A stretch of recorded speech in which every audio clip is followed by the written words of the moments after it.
2021ನೇ ಸಾಲಿನ ರಾಜ್ಯ ಚಲನಚಿತ್ರ ಪ್ರಶಸ್ತಿ ಪ್ರಕಟ ಆಗಿದೆ. ರಕ್ಷಿತ್ ಶೆಟ್ಟಿಗೆ ಲಭಿಸಿದ ಅತ್ಯುತ್ತಮ ನಟ ಅವಾರ್ಡ್. 2021ನೇ ಸಾಲಿನ ರಾಜ್ಯ ಚಲನಚಿತ್ರ ಪ್ರಶಸ್ತಿ ಈಗ ಪ್ರಕಟ ಆಗಿದೆ. ರಕ್ಷಿತ್ ಶೆಟ್ಟಿಗೆ ಲಭಿಸಿದ ಅತ್ಯುತ್ತಮ ನಟ ಅವಾರ್ಡ್. ಅತ್ಯುತ್ತಮ ನಟಿಯಾಗಿ ಅರ್ಚನಾ ಜೋಶ್ ಆಯ್ಕೆ ಮಾಡಲಾಗಿದೆ. ದೊಡ್ಡಹಟ್ಟಿ ಬೋರೇಗೌಡ ಮೊದಲನೇ ಅತ್ಯುತ್ತಮ ಚಿತ್ರ.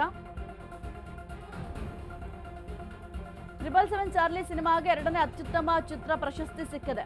ಬಿಸಿಲು ಕುದುರೆಗೆ ಮೂರನೇ ಅತ್ಯುತ್ತಮ ಚಿತ್ರ ಸಿಕ್ಕಿದೆ. ಪ್ರಶಸ್ತಿ ಸಿಕ್ಕಿರುವಂತದ್ದು ಯುವರತ್ನಗೆ ಅತ್ಯುತ್ತಮ ಮನರಂಜನಾ ಚಿತ್ರ ಎಂಬ ಪ್ರಶಸ್ತಿ ಸಿಕ್ಕಿದೆ. ಸಾಮಾಜಿಕ ಕಾಳಜಿ ಚಿತ್ರ ಭಾರತದ ಪ್ರಜೆಗಳಾದ ನಾವು.